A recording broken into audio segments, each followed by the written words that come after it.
We are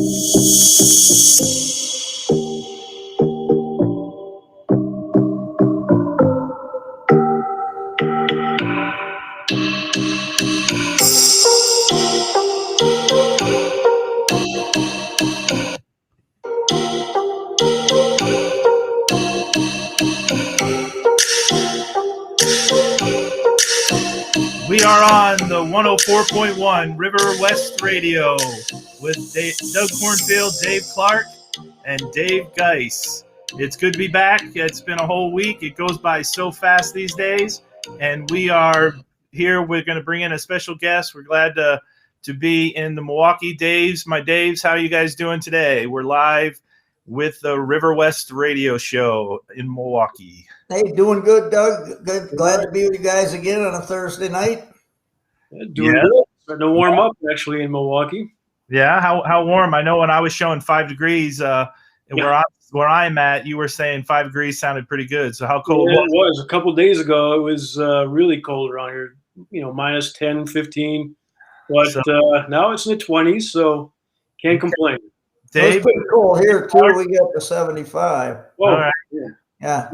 And you're probably complaining about it, right, Dave Clark? Yeah, so that's right. All the people in Milwaukee that are listening in today. So, well, it's good to see you guys again. I think we have a fun show. We're going to be bringing in, and I don't want to delay. I want to bring him in so we can hear his whole story over the next 20 or so minutes. And his name is Todd Civin of Civin Media Relations. The little background on Todd is we kind of go way back. Todd and I go way back.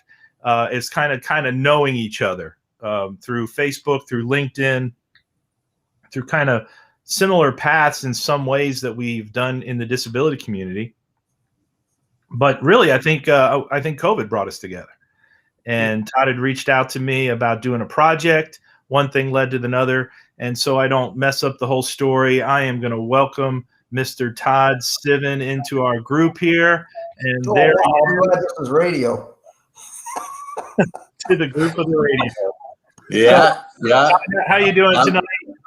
I'm doing wonderfully. I heard the intro, and what I want to explain is that I was doing this book, and you hijacked it. That's really what happened. That might be true. That's really what happened.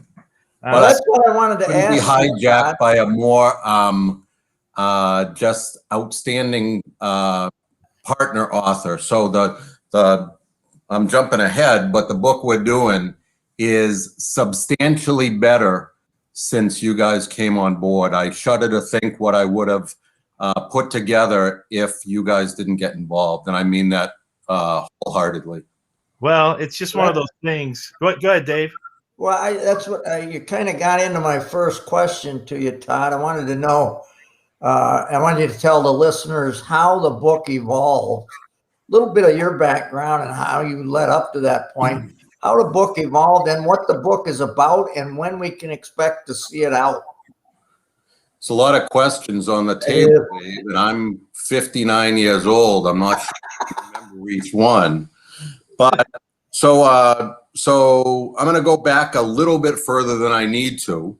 I went to Syracuse University and majored in journalism. And then I spent the next 30 years or so not in journalism. I was a jewelry store manager. I was doing a lot of things that used my relative intelligence, but I hadn't used my writing skills. And then, must be 9 years ago, I was writing for the Bleacher Report, just doing some sports, and I reached out to a local couple of guys, Dick and Rick Hoyt. And Dick and Rick Hoyt are local to Massachusetts, but they're nationally renowned. Their painting is behind my head. Rick is a spastic quadriplegic with cerebral palsy, and he's nonverbal. And his dad, Dick, has pushed him in 1,100 road races, 33 Boston marathons. They once ran across the country, which is a great story if we had more time about that. And so bottom line is, Rick is nonverbal, but in his method of speaking, he asked me to write a book with him.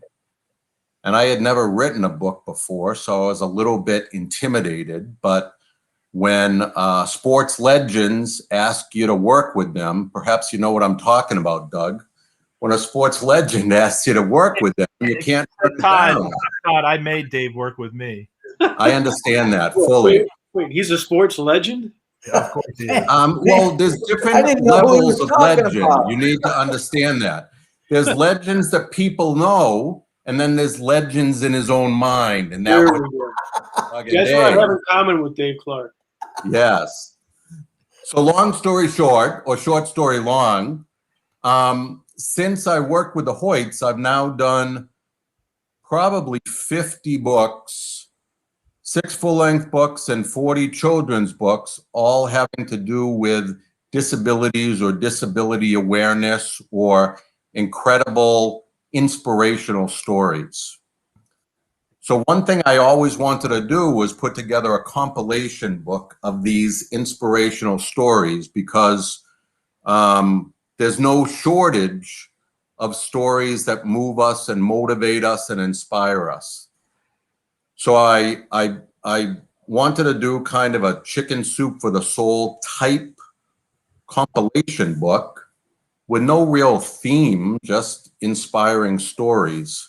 And one of the first guys I reached out to see if they'd want to participate was Doug and Dave.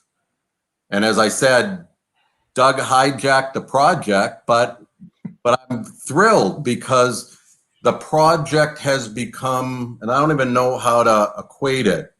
It's gone from this big, which would have been the Todd book, to this big, which is the Doug, Dave, and Todd book, and it's called Pulling Each Other Along. Our hope is it will be out early summer, maybe. Our goal is this: quality over quantity.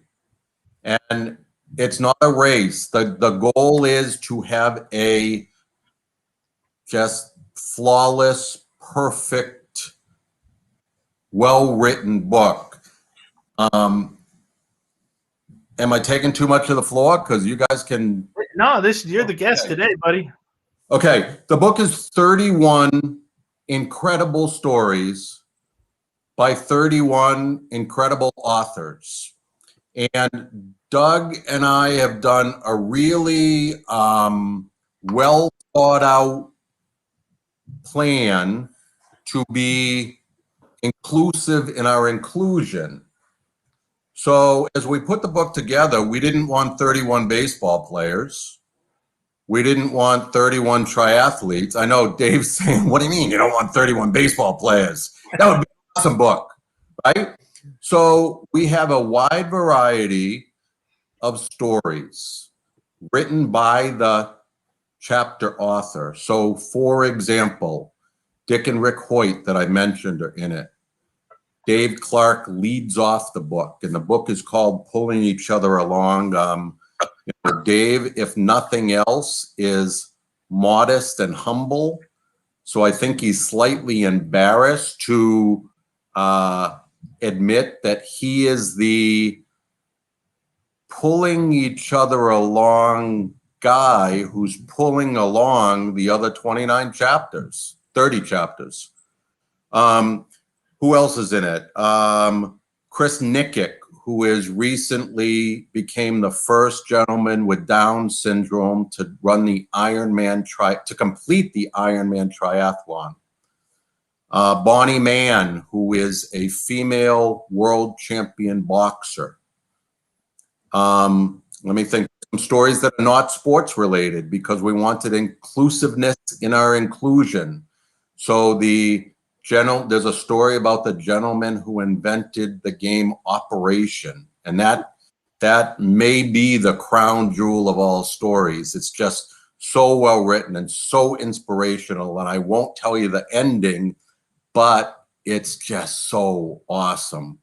So the theme of the book has become not just an inspirational story, because like I said, not to take anything away, but those are a dime a dozen.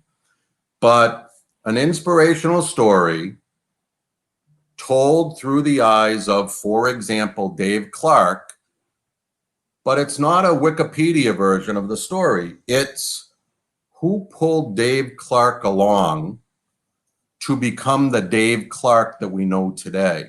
Because we all have people who pulled us along. It might be a parent, it might be a role model, it might be, in the case of Audie Angel, who is a rapper, female rapper who's in the book, who was paralyzed in a car accident. What pulled her along is dance. She dances in wheelchairs. So they don't even have to be human beings. It can be spiritual. It can be something that pulled you along to prevent you from giving up hope, to what inspires you to get up every day and keep on doing what you're doing.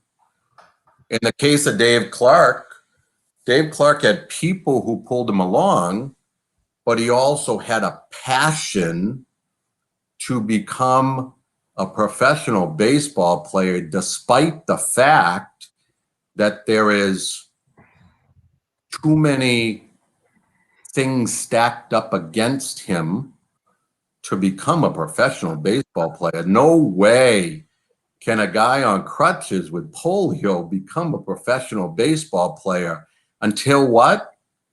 Until he did it. And so that's what, that's what makes the whole world exciting, is overcoming the impossible. So that's what the book's going to be about. Hey, Todd, let me ask you a question. Dave? What was the question, Dave? I forgot. What was it?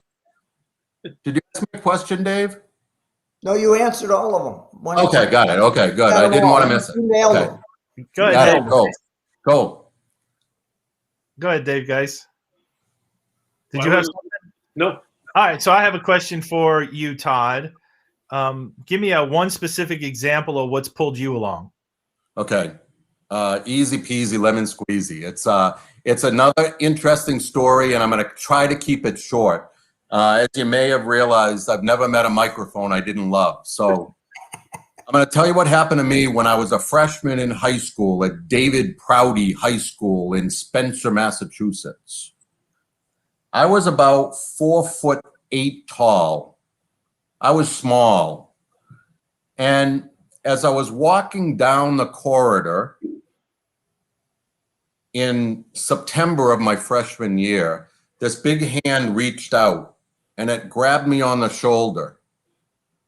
And I looked up and it was the school's athletic director, Dan Guerin.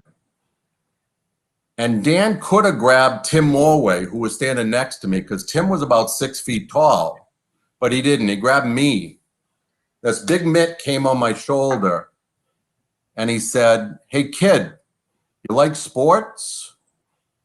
And I said, in just a very manly, prepubescent 12-year-old voice, "Yes, sir, I like sports."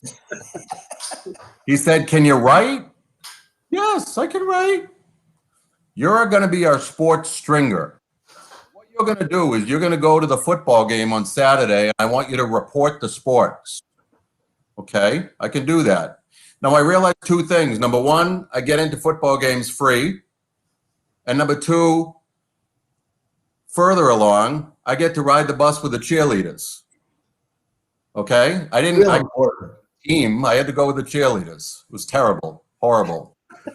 So anyhow, over the course of the next 4 years, I wrote for the New Leader, which was a Spencer town paper. I wrote for the Worcester Telegram. I wrote for the Boston Globe. I went to school at Syracuse University for journalism. I've written 50 books, and now I'm ready to write Pulling Each Other Along. I've had 3 books on #1 on Amazon.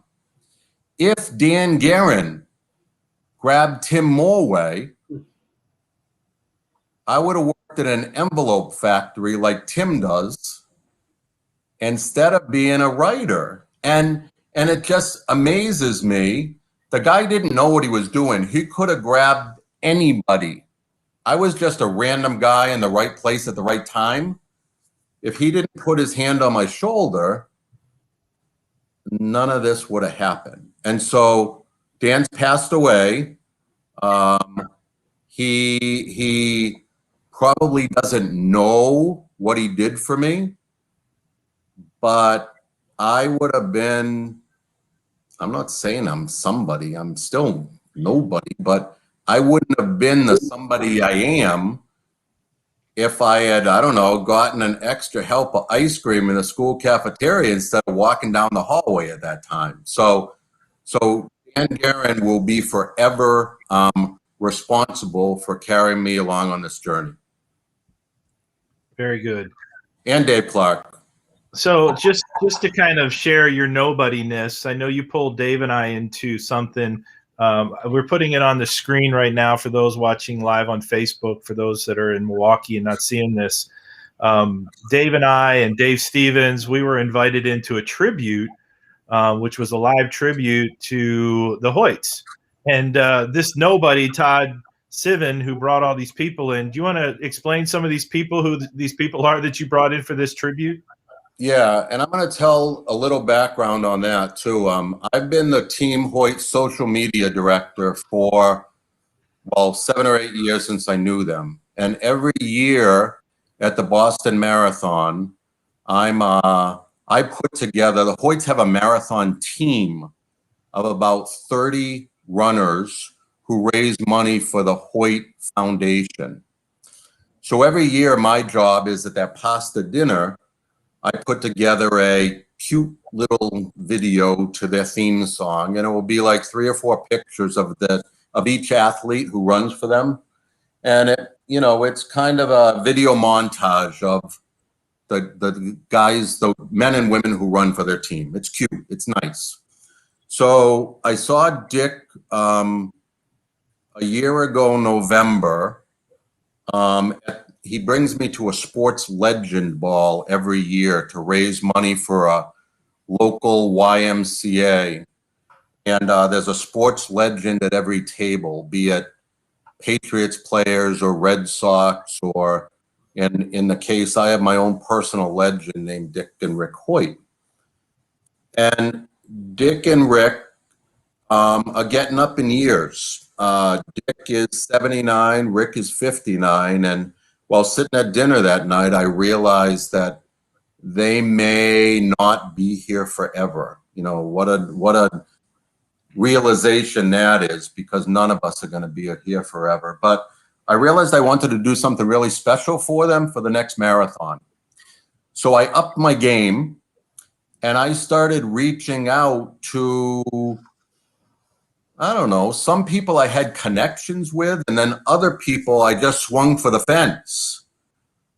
I tried to find James Taylor to see if he would send in a video, and he did. And I reached out and I found Rob Gronkowski through another connection, and he did a video. And Bob Kraft from the Patriots, and Dave Stevens and Dave Clark and Nancy Kerrigan and Charlie Baker, who was the governor of Massachusetts, and Kurt Schilling and Jim Craig, who was the Olympic hockey goalie in 1980, and on and on and on. And what I realized is, yeah, it's kind of cool that I was able to find all these people. But what really happened is, if you, especially in Massachusetts, if you drop the name Dick and Rick Hoyt, people start to go, okay, yes, sir, whatever you want. So I would say, hey, I'm putting together a video for Dick and Rick Hoyt, and they go, okay, can we be in it? And so, I get a lot of kudos because people think in my Rolodex, do people still have Rolodexes? In my Rolodex, people think, oh, cool, I have Dave Clark's phone number. No, I don't. I just kind of reached out to somebody, and he knew him. My wife says I'm the mayor, so I know everybody, and I'm not afraid to talk to anybody. And despite the fact I have no baseball skill whatsoever, I swing for the fence. If somebody says no to me, whatever.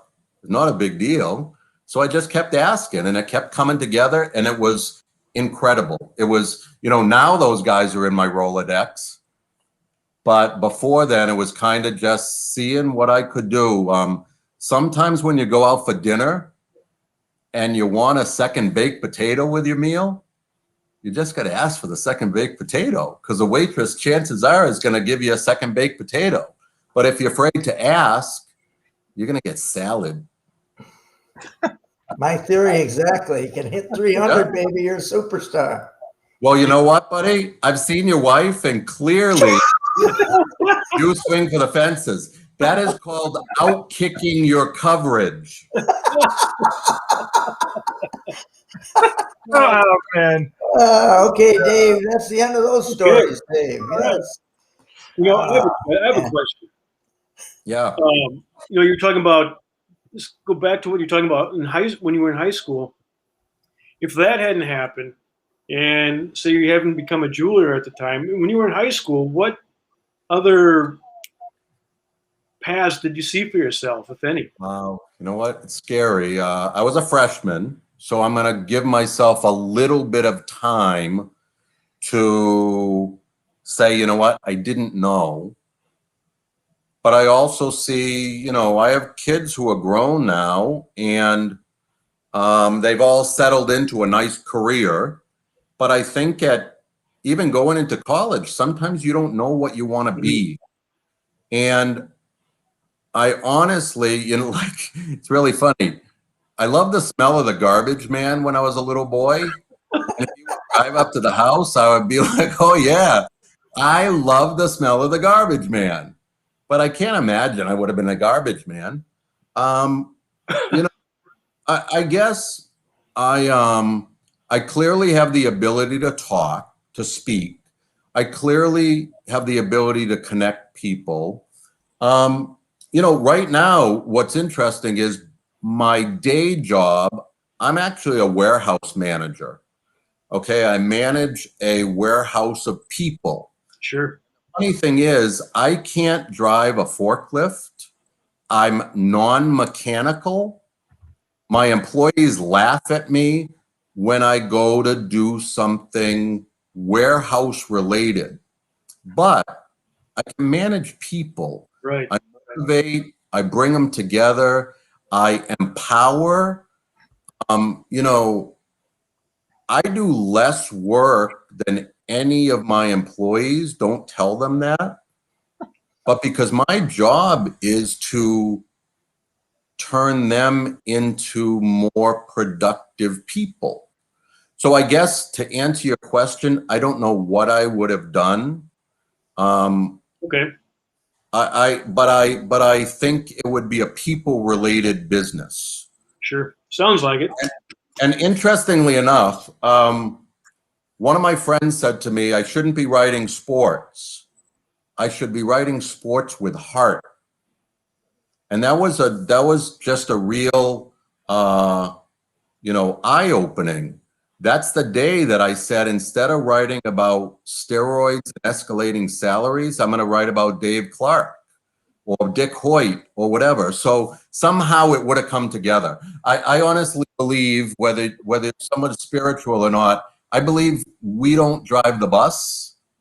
We get into a seat, somebody else is driving it, and I would have found my something. Sure. Much more meaningful, sounds like. Yeah. Oh yeah. Yeah. From 8 to 5, I do my job, the job I get paid for. Right. 5:01 to the time I go to bed, I do what makes my heart beat faster, and that's just so fulfilling. I wouldn't trade my life for anybody's. It's great. Maybe Hey, Dave Todd. Clark's. You see his wife? Yeah. Dave. So maybe Todd, hey, when you reached out to me during COVID, Yeah. For what's now called the Pulling Each Other Along book, Yeah. tell me how that transpired in your mind, because I'm kind of curious at this point. Yeah, you were going to be a chapter. You were going to be a chapter. I knew the story through LinkedIn. I thought I knew the story. I didn't. I didn't understand how you two work together. I didn't You understand. still don't. Yeah, I get it. I get it. Sometimes oil and water mix, you know. I just knew it was the kind of story that I wanted, but at the same time, I mean, and you guys know this better than I do, and I hope your audience does too. Dave Clark is not a story about a guy with polio who played baseball. Dave Clark is an encyclopedia of stories. And whether those are things that we can tell on the air or not, but you know, somebody made a comment here, Dave Clark's a hockey player. And that's true. Dave Clark's a rope climber. And it's true. Dave Clark there's stories that I'm sure I don't know, but as a baseball fan, and I'm going to say this, both Daves, as a baseball fan, I would love to just sit down and talk baseball. Some of it we could print even, I bet. Yeah. But my point being, I just knew that it was the kind of needle moving story that I wanted in my book.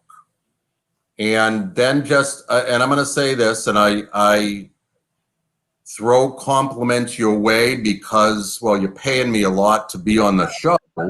Yeah. Wait, But what? you and I are peanut butter and jelly, man. We go together. We think the same way. You're a better salesperson. You think different than I do. That's called right side, left side. I don't know, of the brain. But we really complement each other. In fact, I'm going to compliment that shirt you have on now. It's a nice shirt. It's a nice shirt. So anyhow, so we were destined to work together, and I haven't regretted a single day. It's the book is going to be successful, whatever that means, because like-minded people are working on it together. And you know, the four of us I'm looking at in the screen, we're supposed to be together. And the book, one more thing, I know we're running out of time. The book is going to be more than a book. The book is a movement. Okay? The book is about stopping and thinking who pulled you along in life, acknowledging that person. Don't forget, when you acknowledge who's pulling you along, you're deflecting your relative greatness to somebody else. You're saying, in the humility of Dave Clark, you're saying, yeah, I know I did that, but I wouldn't have done it if it wasn't for him. I wouldn't have done what I did if Rick Hoyt didn't say to me, Todd, can you write a book with me? I wouldn't have done what I did if Dan Guerin didn't grab my shoulder. So it's saying, yeah, my life is really, really cool. But if it wasn't for my dad, if it wasn't for my mom, if it wasn't for my beliefs, I would have done the other Dave's question. I don't know what I would have been. Nobody, kind of nobody. So that's what I believe. Well, there you have it. We're going to have some after the radio show. If you want to join us on Facebook at the at D3 Day is one of the places. We also have this flowing on YouTube. We've had a special guest today, Todd Civin of Civin Media Relations, and he's also co-authoring the book Pulling Each Other Along with me, and it's been a pleasure working with Todd now through COVID. The stories just came so rapidly. Good night, Milwaukee, and for those, we'll be back in just one moment for the Facebook review. See you in just a few minutes.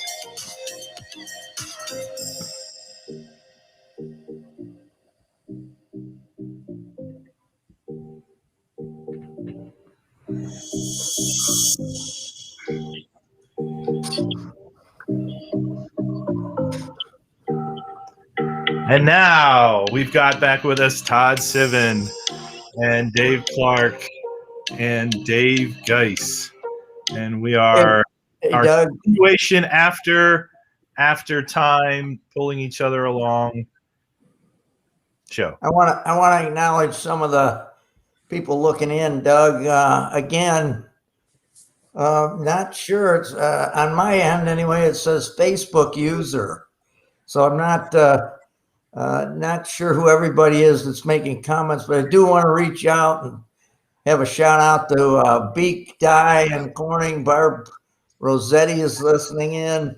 Also, my good buddy Gavin is listening in from out in Michigan. So want to make sure I say hi to all those people and thank you for tuning in.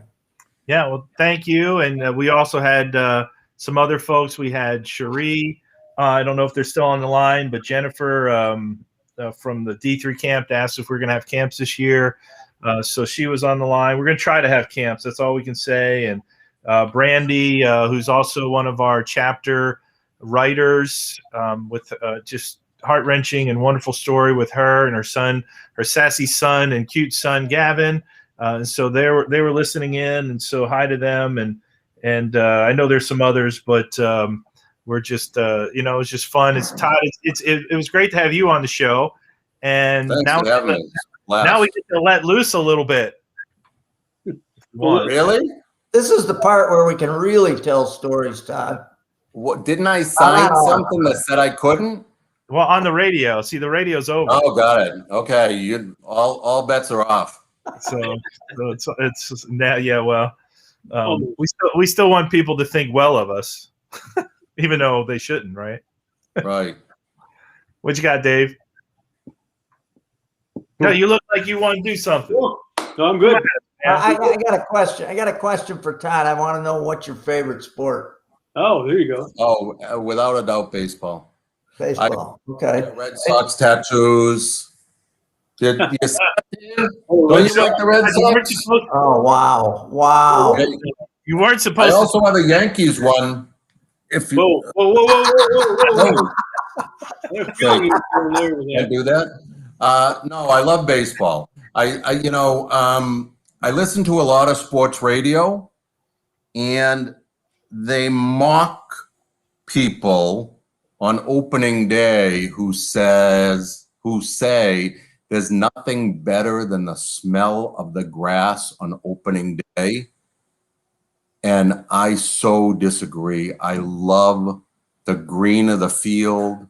I love the smell of the grass. I love everything about baseball. Now, again, it has gotten slow. There are things that I would change, but I love baseball. Okay. Like, All right. here's what I say. I'm a baseball fan, but with the other sports, I like Boston sports because that's where I'm from. But baseball, it's my wife's and my goal to visit every baseball stadium. Oh, wow. COVID's over for a year for the next 8, 9, 10 years. And just to me, walking into the old Yankee Stadium, or I've been to a few. I've been to, Camden Yards. I love to go to a minor league baseball game. So I just love baseball. That's great. Okay. You touched on a good subject earlier about when Doug asked you about who pulled you along, and you said, your AD put his hand on your shoulder. Interesting to, you hit on a little bit that, my favorite sport was ice hockey. And I would have loved to have played professional ice hockey, just wasn't in the cards. But I played as far as my ability would let me go. And it's funny, if you reach out and you're not afraid to try to do something, what side roads may take you in another place, but still be involved. And I became a hockey broadcaster. So, I couldn't play the sport at the highest level, but believe it or not, I've had my cup of coffee at doing an NHL game. The point being, don't be afraid to try. Failure is not trying. Right. Correct. Failure is not trying something and not being able to do it. So, get off your horse, try it if you want to do it. Don't be afraid of what anybody else thinks. And that's the attitude I took in my baseball career, because there were a lot of naysayers, including my own grandfather. And, but I wanted to find out for myself how far my abilities could take me. And fortunately for me, it worked out to some extent. Did I get to where I ultimately wanted to go? No. But my abilities got me and my work ethic got me as far as I could go. And it's Black History Month, guys. February is Black History Month.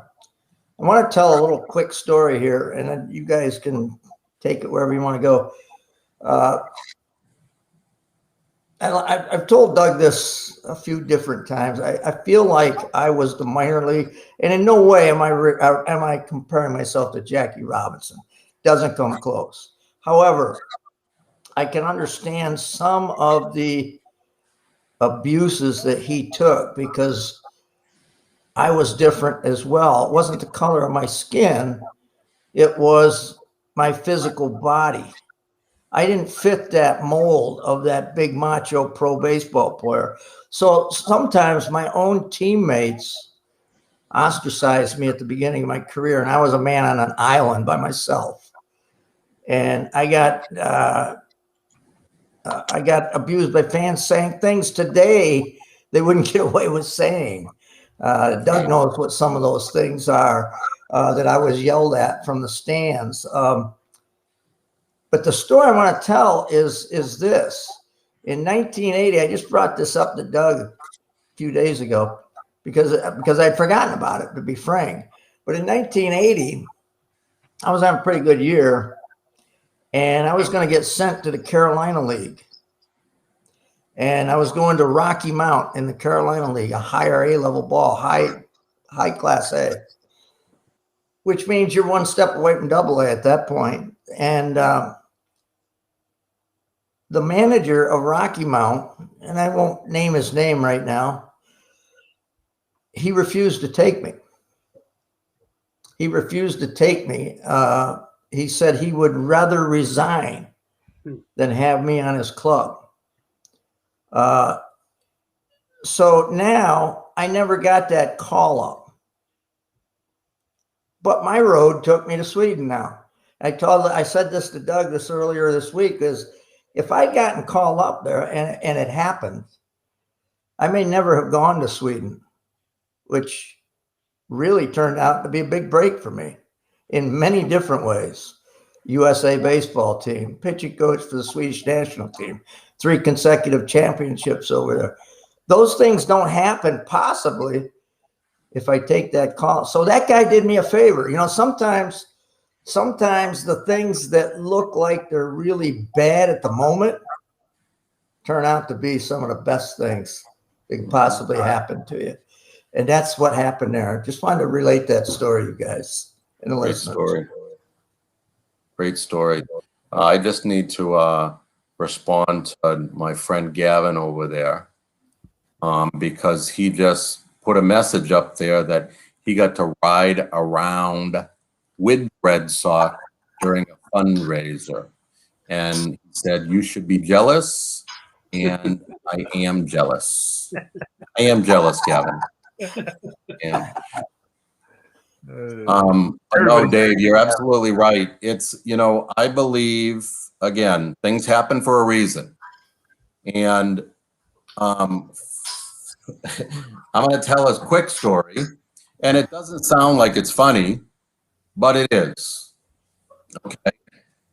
I was divorced 20 years ago, and the marriage had just kind of run its course, and I was devastated. And I said to myself, oh my goodness, I right now I'm in terrible situation, emotionally terrible. my house is, I may lose my house, I may lose my job, and now my wife leaves me. And I don't mean this in a disrespectful fashion, but what happened is there were a lot of like messy things going on in my life. And as horrible as it seemed that my marriage had come to an end, it opened so many new doors. And, you know, at one point, I said, I am never going to be able to recover from this. And somehow, some way, you figure it out and you realize that your life didn't end that day. Maybe it opened up new opportunities. And I think the same thing, you know, we don't always know what's best for us. But we need to keep getting in the batter's box, keep taking a swing, never give up, and never give up. You know, Leo DeRocha said we finished last. I'm looking at 4 guys who would argue with him because I don't think nice guys finish last. I think we ultimately finish first. So Todd, what's your favorite ice cream? Oh, well, Doug, I've lost 60 pounds in the last 6 months, so there is no ice cream that is my friend. But prior to that, pretty much any ice cream that ended in the letter M, like vanilla ice cream, ice cream. And no, I'm really, I would say I'm a Rocky Road guy. I like things with caramel in it. Maybe some marshmallows, a little s'more activity going on. I'm not a big vanilla, chocolate, strawberry. I'm kind of a chunky monkey type guy. So the real question that we ask every week, you know, Dave Clark has a wonderful relationship with donuts. Yes. And so what is your favorite donut? Oh. You know, before the 60 pounds was gone. Yeah, no, I get it. I would have to say, wow, you know what? I'm a little embarrassed to answer because of this. I just said not vanilla, not chocolate, not strawberry, but I love a plain donut that is a little bit stale, like a little bit hard. So that's one. And then I like apple cider donuts. All right. Yeah. But Hey, I'm going to ask Dave that A question. day-old plain donut. Oh, man. You would And have what loved about you, Dave Geis? What's your favorite donut? My favorite donut? Yeah. Probably the kind that you put on a wooden baseball bat. That's a good one. Oh, that is a good one. Yeah. All right, let's go ice cream. we did. Yeah, for Dave. Yeah. Ice cream. I think vanilla. Vanilla. Yeah. Okay. Yep. Jeez. Yeah. Yep. I'm pretty plain. Pretty plain. Simple guy. As catchers, you know, we just get in there and do it. Yeah. Every home run hit off me was you guys' fault, man. Todd, where's your favorite place that you ever traveled to? Oh, we go every year not every year because COVID hit. We go every year to a sandals resort. We've tried a few different ones. I would say I like Grenada or Barbados. But, you know, every time we go to the next one, that becomes our favorite. So Grenada or Barbados. And again, one little quick story, because there's always a story. A couple of years ago, we went to Grenada, and they have excursions that you can go on. And, you know, like you could go water skiing, you could go deep sea fishing, you could go scuba diving, etc. And I said to my wife, oh my goodness, look at, you can go read at a children's school, right? And I said, I want to do this. And she goes, Todd, people are going to think that you're weird. I said, no, this is like a dream. I want to do this. So I found, so I signed up, and then I found out that they needed 3 people to go on the excursion or they wouldn't do it. And naturally, I was the only one that wanted to go. So the next year, we went back to the same place, and my wife said to the guy at the sandals desk, look it, I don't care if we have to pay for 3 people, but you need to let him go on this resort, on this excursion. So Katie and I and the gardener from Sandals, because he was the 3rd person, we went to a school, and yes, I have as many stories as Gavin's mom does. We went to the school and we read to the kids in Grenada one of my children's books, and it was, you know, we ate a lot at Sandals, we drank a lot, we swam, we saw beautiful women, my wife, for example. But my highlight was reading to those kids in a Grenadian, I don't know if it's called Grenadian, in a Grenadian school. And the kids had never seen a woman with blonde hair, which my wife has. So they braided her hair, and it was so cool. So long story short, Grenada, the highlight being going to read at the school. So Todd, I'm going to bring up a photo. What were your thoughts of participating with Disability Dream and Do? Another highlight. I had no idea what to imagine. And I know it was, I guess I'm going to call a watered down version because of COVID. As you can see in that picture, only 1 of 4 had their masks on like they were supposed to. But, you know, to see these kids playing baseball, I'm confident that in their mind, they weren't disabled kids playing baseball. They were baseball players. And just to be a part of that, I get teary-eyed. You know, again, working with Rick Hoyt a lot, I encourage people who walk up to Rick, and here he is in a wheelchair, doesn't speak. Rick admits in his speaking engagements that kids think he's a monster.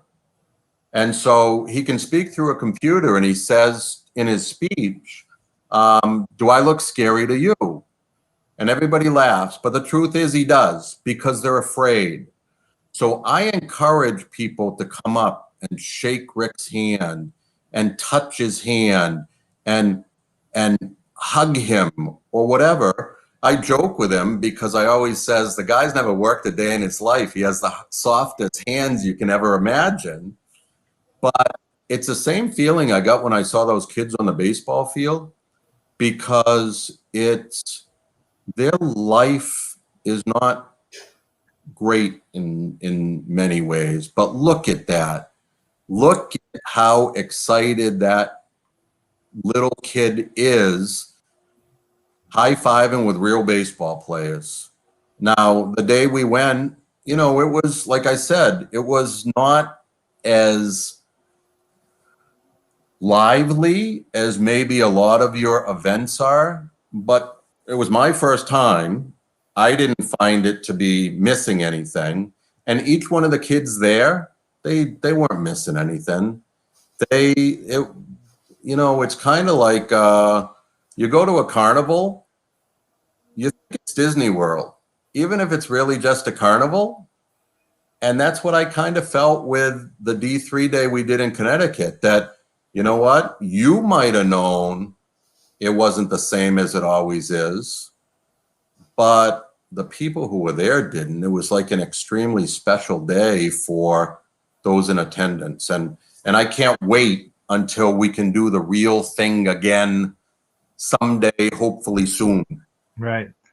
So did you hear this? Ironic thing, that was the first time you and I met each other in the flesh. Yeah, right here during this day. Yeah, no, I don't mean in the flesh, because that would be weird. I've never met Dave Clark in the flesh. So, you know, this is kind of, yeah, I know. That's what I understand. Yeah. Sadly, I have.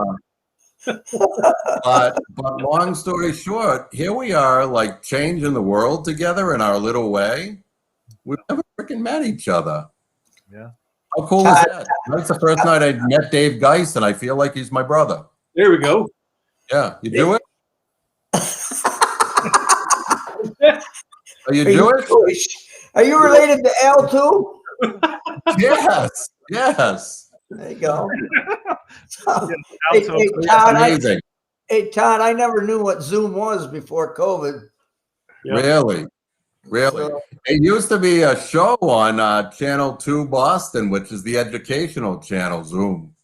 When I was a kid, it was kind of like you'd watch Mr. Rogers, then Sesame Street, then Zoom. Now Yeah, it's something yeah. totally I different. remember that. Have you ever? Rogers. Yeah. Hey, don't mess with Mr. Rogers, man. No. If it wasn't for Mr. Rogers, Hey, I wanted to bring up somebody because he officially retired from baseball. I saw that. Yep. What are your thoughts about Tim Tebow leaving us? Well, I guess I'm going to say what one of the Daves said earlier, and that's if you don't try, you don't know. That's number one. Number two is talk about somebody who's made an impact on the disabled community. He holds those proms every year for special needs kids. He was kind of ostracized because shame on him. He's religious, but hell of a college football player. Had a moment in the sun as a pro football player, but he's unorthodox. So he didn't make it as a pro player, but you can't say he didn't try to use his athleticism to make a different career. And I guess he does incredible things for orphanages around the world and just superhuman being.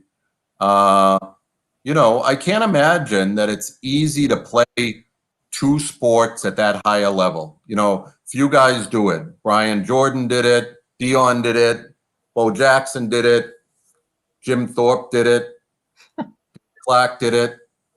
But, here's Tim Tebow. He's a football player who's trying to play pro baseball. Michael Jordan couldn't do it.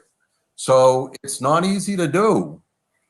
So I have nothing but respect for him. And at the same time, maybe it's time to hang it up and focus on next, whatever that might be. That's cool. There was Tim at spring training a couple years ago. So unfortunately, we won't be running into him again this year. Not that they'd let us behind the gates like they used to. Someday. Yeah. Sure, back in 1918, when the Spanish flu or whatever came around, they never imagined that things would go back to normal. I can't imagine this is going to be immediate, but hopefully someday we can get back to normal. Hey, let me bring in Kurt and see. I'm going to bring in Kurt and let him in on the fun. We've kind of eating again. been on the background too long for this aftermath show. How are you doing tonight, Kurt? Doing good. Thank you. You're live, and Kurt's actually. This is pulling each other along show, is what we do, but it's under Ability MKE now. Is it really Ability MKE or Ability MKE now? I've seen it both ways. Ability MKE now is the fan. Now That's you heard there. I've seen because you had like two different Facebook social media things with Ability MKE. So anyway, you got any questions for Todd Civin since you've been sitting on the sidelines? Sure, Todd. What would you come up with that would be something that you hope to learn? Oh my goodness.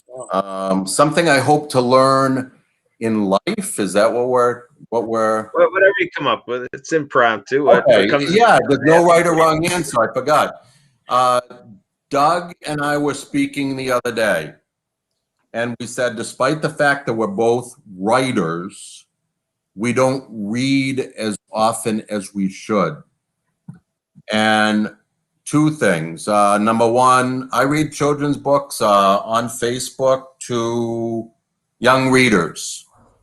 One thing I always say to them is an expression my dad used to say, today's readers are tomorrow's leaders. And I realized by not being a reader, in many ways, I've stopped learning. I feel I don't speak as intelligently about current events as I used to. Sometimes I try to keep up with a conversation that I have no business keeping up with. So I guess what I'm going to say, what would I like to learn? I need to start reading again. And I would like to learn, this is a cop-out, I would like to learn just something, because I really, I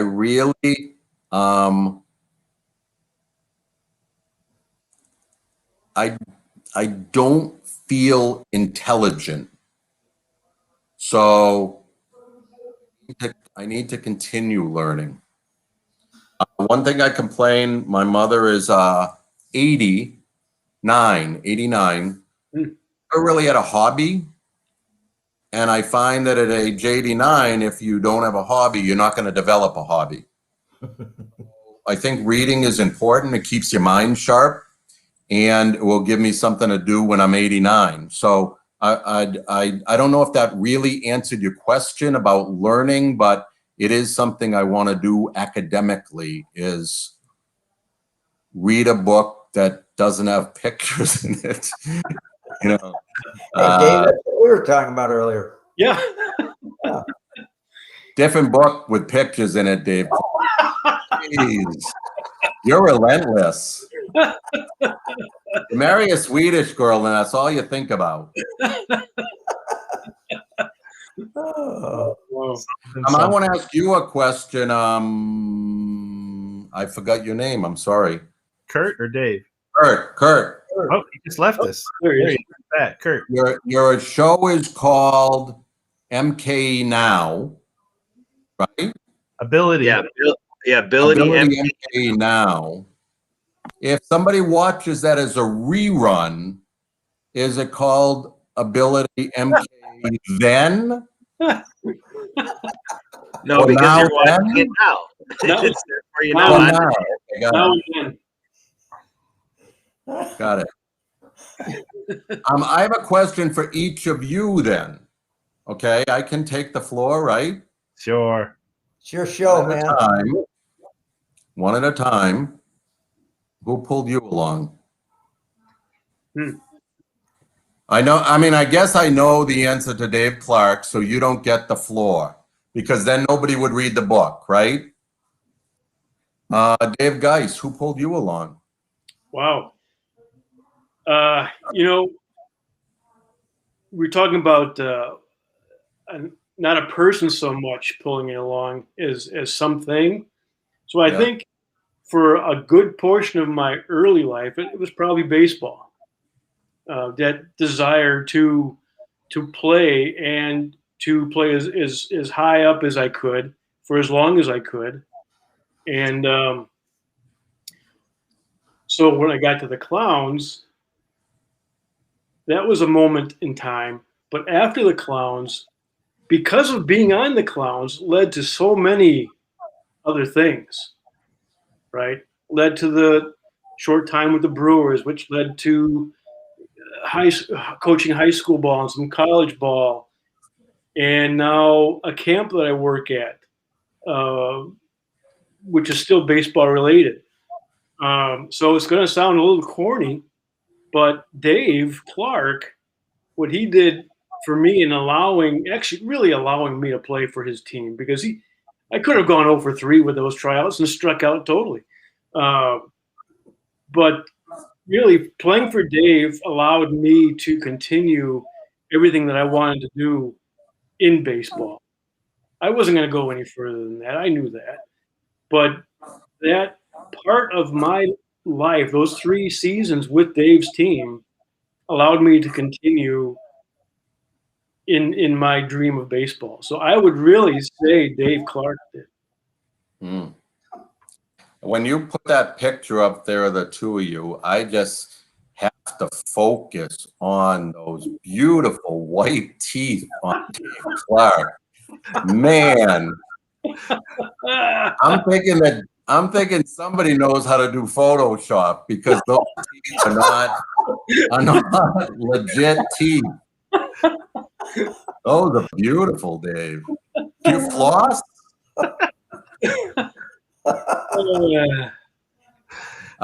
Kurt, what about you, man? Well, for me, folks, it was Ray Nitschke. Wow.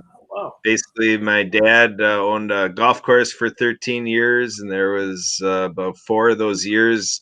Channel 4 out here in Milwaukee had Beat the Pro, and my dad got Ray Nitschke. Even before that, my dad was district governor for Lions, and Ray Nitschke came out and gave a talk in Lannon, Wisconsin, and I'll tell you what, guys, even when I met my wife and my wife was able to shake hands with Ray Nitschke, and going out to the Vince Lombardi Golf Classic with him and stuff like that. I mean, there's just nothing like being able to develop a friendship with a guy like Ray Nitschke. And he truly treated me as a friend. And he looked at me one day, he's like, Kurt, if I can tell you one thing, it's a great thing when you can have a hunger like your father.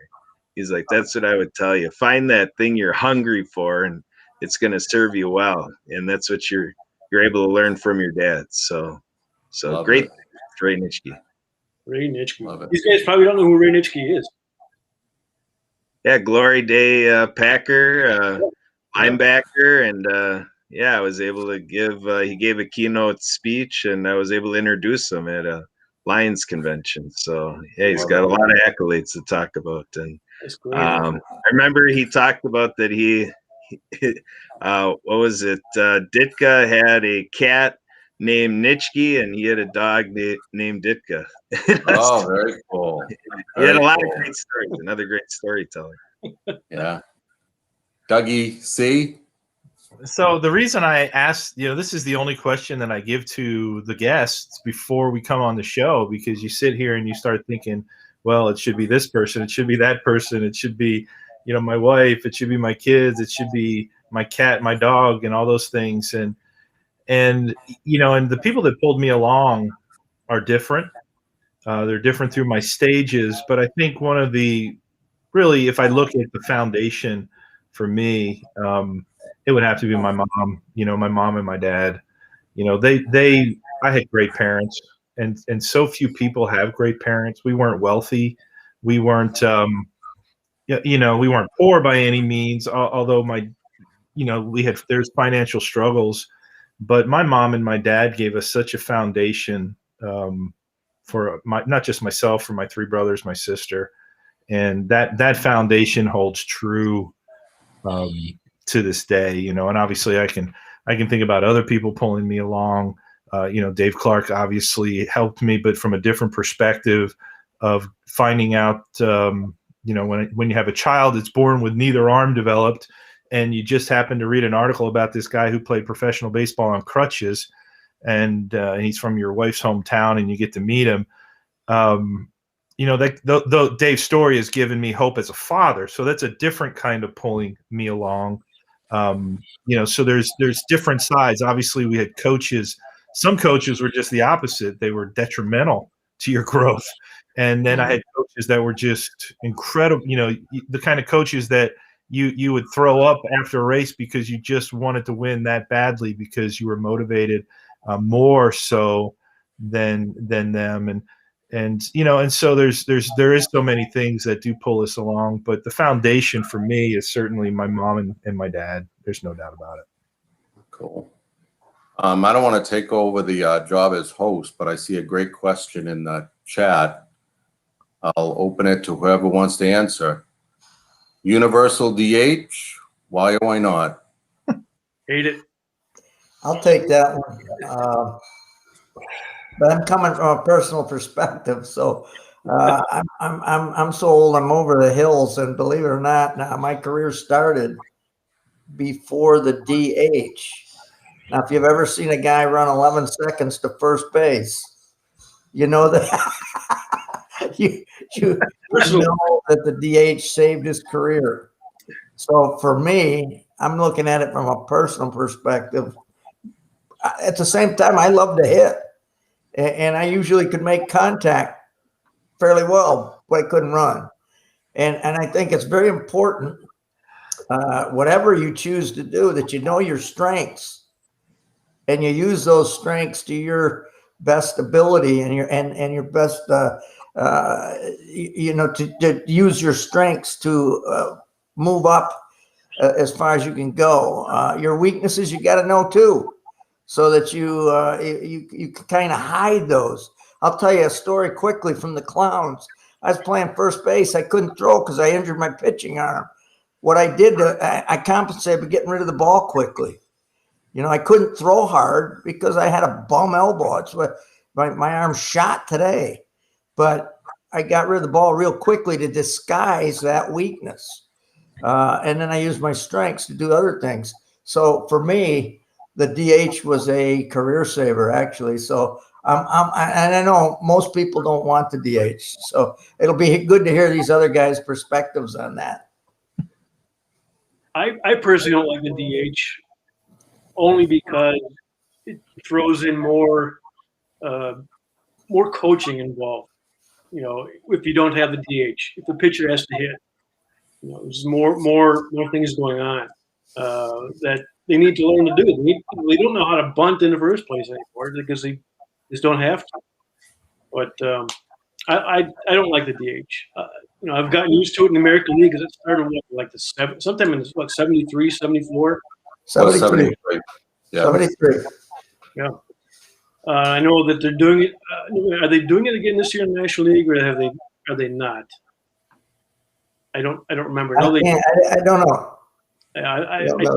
I don't think they are now this year, which is good. I don't like the DH in the National League. Just, you know, again, I want my turn on this question. Go for it.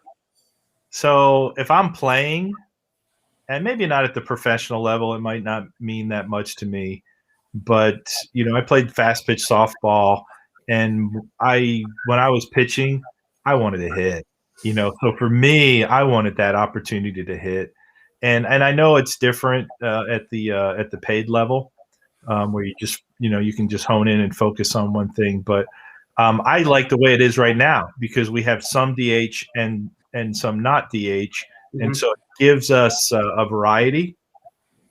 And so to me, I would prefer seeing it stay, even though I understand and respect Mr. Clark's thoughts on the DH. But I think the game is richer when we have both right now. And so I'd like to see it that way. Just for me. So basically how it is really right now. Well, yeah. I don't think your feeling? Back to the DH. I have a couple thoughts. I'm not I guess baseball question for you all. Okay, I can answer this. I didn't know if I was allowed to answer because I'm not, you know, one of these baseball guys. But two thoughts. 1973. I'm going to say that Dave Clark could have beat the Red Sox DH in a foot race. The Red Sox DH. Was it George Scott? No. No. Red Sox DH. Cepeda. Who? Orlando Cepeda. Cepeda. Had very, very bad knees by then, was probably 38 years old as the DH. But my thought is this. I like hitting. I don't like watching a pitcher get up there and strike out. Now, it is exciting when they finally get a hit or, heaven forbid, a home run.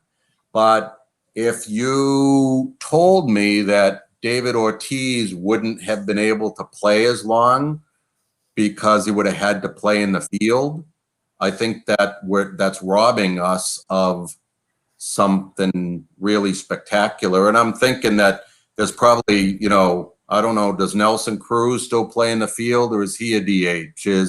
There's a lot of old timers who can still hit, relative old timers who can still hit, but might not be able to play in the field.